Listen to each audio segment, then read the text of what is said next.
प्रिय दर्शकों नमस्कार। मेरे प्रिय दर्शकों ऋषि ज्योतिष में आपका स्वागत है। दर्शकों ऋषि ज्योतिष समय समय पर आपका मार्गदर्शन करता रहा है।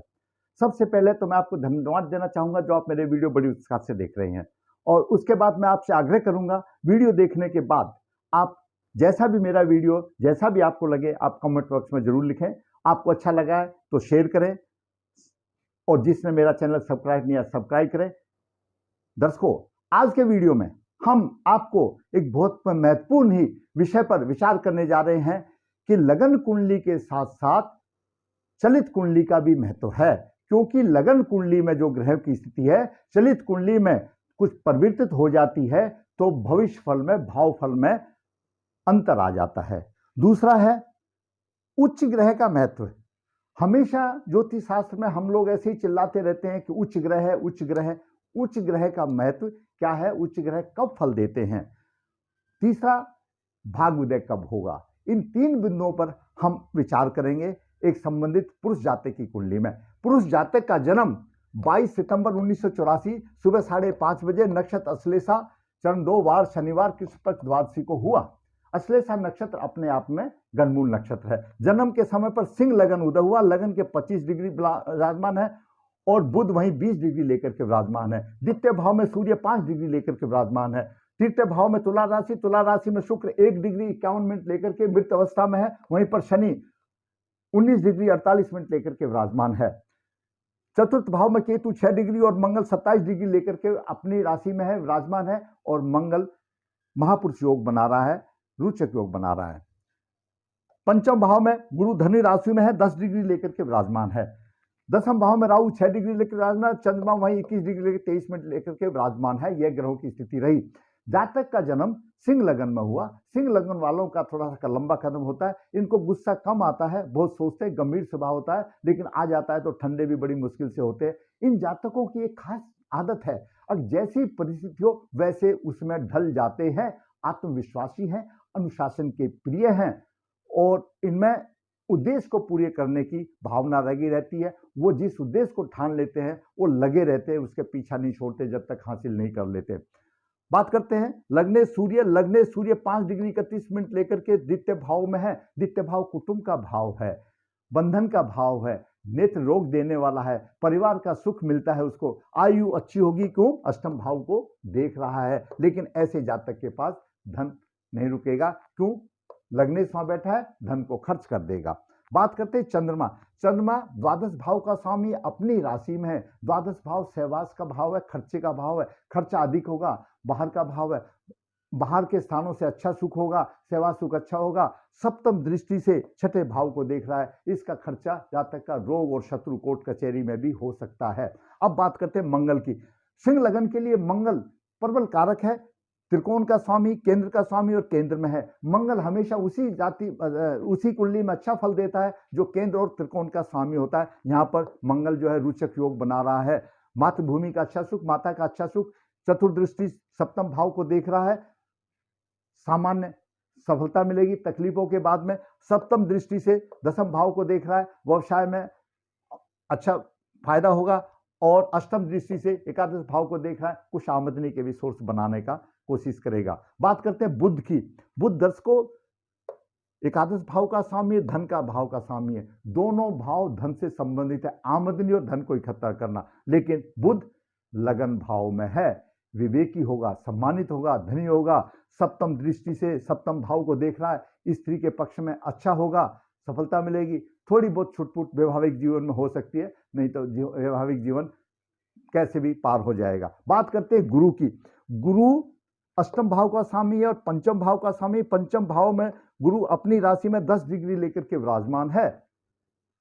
गुरु संतान बुद्धि शिक्षा में बहुत अच्छी सफलता देगी। पंचम दृष्टि से भाग को दे रहा है, भाग्य की उन्नति करेगा। और नवम दृष्टि से लगन भाव को देख रहा है, ऊंचा उठाने में गुरु भी मदद देगा। क्यों? गुरु कारक ग्रह है। अब बात करते हैं शुक्र की। शुक्र दसम भाव का स्वामी है और तृतीय भाव का स्वामी है। कोई भी ग्रह जो दसम भाव का स्वामी होगा और तृतीय भाव में होगा, दसम से छठे भाव में होगा, वह कोई फल देने में समर्थ नहीं होगा। और वैसे भी शुक्र 1 डिग्री 51 मिनट लेकर के है। शुक्र दाम्पत्य सुख का कारक ग्रह है, भोग विलास का कारक ग्रह शुक्र मृत अवस्था में है, कोई फायदा नहीं दे रहा है। अब बात करते शनि की। शनि छठे भाव का स्वामी है और सप्तम भाव का स्वामी है और तीसरे भाव में तुला राशि में है। तीसरे दृष्टि से पंचम भाव को देख रहा है। शिक्षा में परेशानी, गुरु भी प्रभावित है। ऐसे जातक ने लटक पटक करके अच्छी शिक्षा पास तो की लेकिन अवरोध के पास में पास की। और सप्तम दृष्टि नीच दृष्टि से भाग्य भाव को देख रहा, भाग्य की हानि कर रहा है और दसम दृष्टि से चंद्रमा को पीड़ित कर रहा है। जातक का भाग्य भी पीड़ित है और चंद्रमा भी पीड़ित है। यहीं पर शनि उच्च राशि में है तो उसी को लेते हुए हमने बताया कईयों का यह रहा कि शनि उच्च राशि में नहीं, यहां पर उच्चता का कोई फल नहीं। शनि तीसरे भाव में बलवान है। उच्च राशि का क्या महत्व है, उच्च राशि के बारे में जरूरी जानना है क्योंकि यह आए दिन चलता रहता है, हमेशा कोई वीडियो पर बताता है, हम भी बताते हैं। वह संबंधित कुंडली में अकारक ग्रह ना हो, छठे आठवें नौवें भाव का स्वामी ना हो और लग्नेश का शत्रु ना हो। शनि छठे भाव का स्वामी है, लग्नेश का शत्रु है, अच्छा फल कहां से देगा? बलवान स्थिति में अशुभ फल देगा। मैंने इसीलिए आपको यह बताने की कोशिश की कि ताकि लोगों को भ्रम रहता है कि उच्च का ग्रह तब होगा जब माना जाएगा जब लगन का होगा। मान लिया यहां मकर लगन है, मकर लगन में शनि होगा तो अच्छा योग बनाएगा। मेष लगन में होगा यहां पर तो सप्तम में शनि तुला राशि में उच्च का होगा, फल तो देगा लेकिन लग्नेश का शत्रु होगा, त्रुटिपूर्ण प्रभाव देगा। इसी तरह से अगर कुंभ लगन हो 11, 12, 1, 2 चतुर्थ भाव में, अगर यहां पर शुक्र महापुरुष योग बनाए, क्योंकि शुक्र चतुर्थ भाव में दिग्बली है, बहुत ही अच्छा फल देगा। इस तरह से उच्च ग्रह का यह देखना जरूरी है, उसमें दिग्बली भी है। जैसे मंगल यहां पर है, दिग्बली नहीं है। अगर मेष लगन हो और मंगल यहां पर हो दसम भाव में तो दिग्बली होगा, वारे के नारे कर देगा। तो लग्नेश का मित्र भी होना चाहिए, लग्नेश का मित्र है, कुछ ना कुछ तो फल देगा। ये एक आपको समझाने वाली बात है।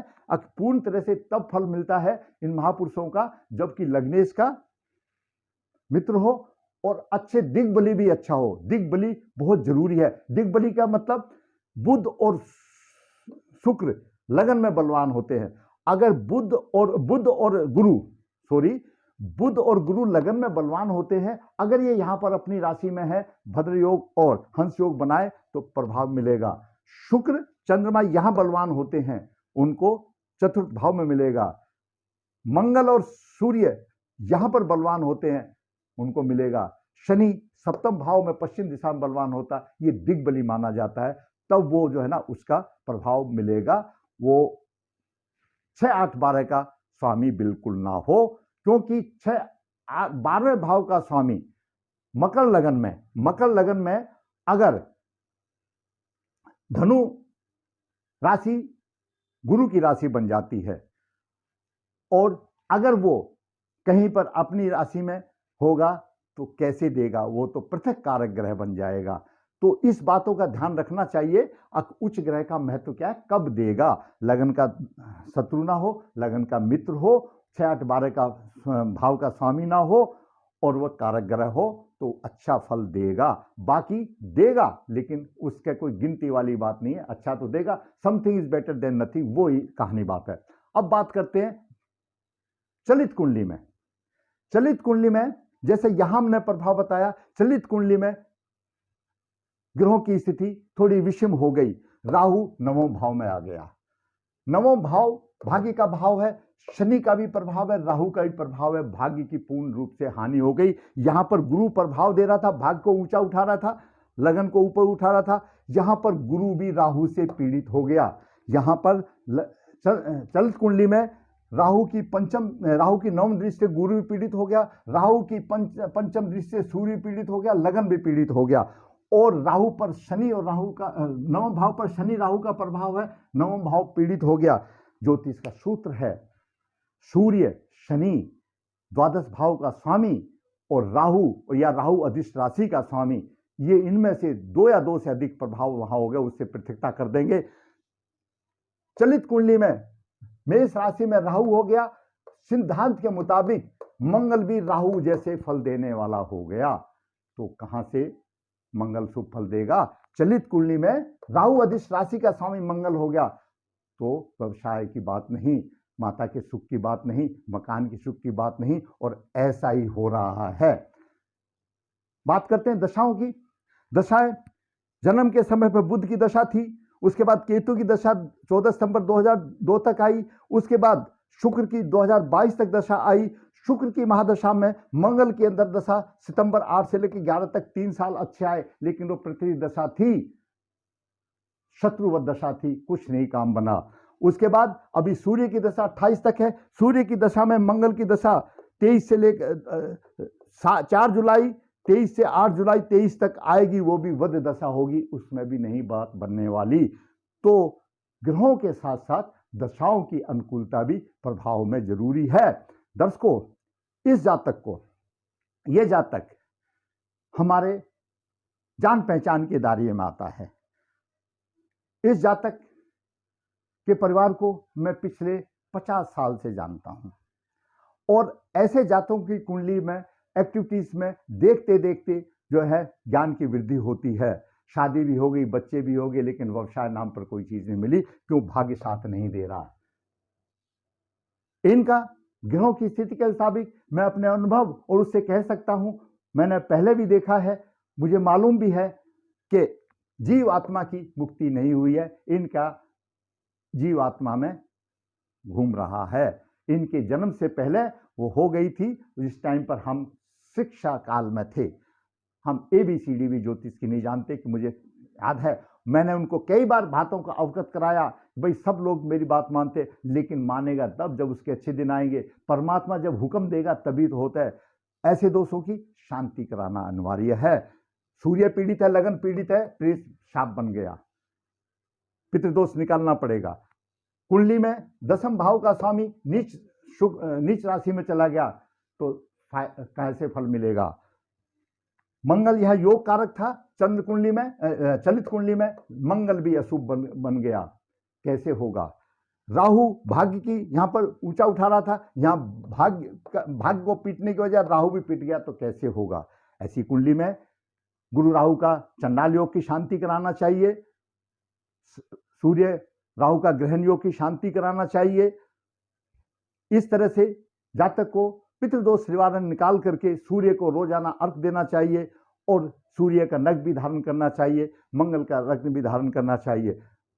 दर्शकों, तो रहा कुछ आसान आ सकती है। मैंने इस कुंडली में माध्यम से आपको मैंने उच्च ग्रह का क्या मतलब है, क्या कंडीशन होनी चाहिए, वो मैंने बताया। उच्च ग्रह जरूरी नहीं है सभी फायदा दें, लग्नेश का शत्रु नहीं हो, लग्नेश का मित्र हो, कारक ग्रह हो, और दिग्बली भी होना चाहिए। दिग्बली का भी मैंने बताया कि मंगल सूर्य यहाँ दिग्बली होते हैं, बुध और गुरु यहाँ होते हैं, चंद्रमा शुक्र यहाँ होते हैं, शनि यहाँ होता है। अगर जैसे शनि का मैंने बताया मेष लगन में सप्तम में आ जाता है, ठीक है, लगने इसका शत्रु है, लेकिन कुछ तो जरूर देगा, 2 शादी कराएगा, बाद में अच्छा देगा। तो कहने का मतलब है उच्च ग्रह सभी ऐसा नहीं है कि आंख मीच करके फल देते, उसको उस संबंधित कुंडली से कारक ग्रह होना चाहिए। दर्शकों, भाग्य उदय हमारे ज्योतिष शास्त्रों ने बताया है कि इस भाव को अगर सूर्य देखता है तो 22 वर्ष में भाग्योदय हो जाता है, चंद्रमा देखता है 24 वर्ष में हो जाता है, और मंगल 28 वर्ष में हो जाता है, बुध 32 वर्ष में भाग्योदय कर देता है, गुरु 16 वर्ष में, और शुक्र 26 वर्ष में, शनि 36 वर्ष और राहु 42 वर्ष में। ये अवधि है अगर उसको देखता है। यहाँ तो भाग्य पीड़ित है राहु और शनि से, उदय होने का मतलब ही नहीं जब तक कि उसको रोग का निवारण ना किया जाए, तभी तो भाग्योदय होगा। वरना हर गोचर में हर ग्रह आता है और आंख मीच करके जातक के साथ ऐसे खिलवाड़ करके चला जाता है। अभी जैसे गुरु यहाँ पर चल रहा है मेष राशि में, कहां से फल देगा? पहले से ही राहु बैठा हुआ है, पहले से गुरु पीड़ित है, गोचर का प्रभाव भी ऐसा ही होगा। दर्शकों, मैंने अपने अनुभव, अपने ज्ञान, शास्त्रों के हिसाब से आपका मार्गदर्शन किया। आप समझते हैं कि आपका मार्गदर्शन हुआ है, तो मैं आपसे यह आग्रह करूंगा, मेरा वीडियो आप जरूर लाइक करें, शेयर करें, और जिसने मेरा चैनल सब्सक्राइब किया सब्सक्राइब करें। फिर मैं कहूंगा, मेरा वीडियो में हर टेलीफोन रहता है, आप जिस किसी ऋषि ज्योतिष नर्मदा जी के किनारे पर है। जिसने काल सदोष पिदोष की पूजा आयोजन कराना वो करा सकता है। जिसने कुंडली लिखानी है लिखा सकता है। मैं 35-33 पीस की कुंडली हाथ से लिख करके निचोड़ कर देता हूँ, पूरा मार्गदर्शन जिंदगी का कर देता हूँ, जीवन में उसकी राह आसान हो जाती है। ऋषि ज्योतिष कन्या भाव के लिए गुण मिलान व्हाट्सएप से भेजा जाता है ताकि अभाव की राह आसान हो। जिसको चाहिए वो फायदा उठा सकता है। ऋषि ज्योतिष वास्तुशास्त्र में पीछे नहीं। फिर कहूंगा, अगर आपको अच्छा लगा तो लाइक करें, शेयर करें, चैनल सब्सक्राइब करें। धन्यवाद।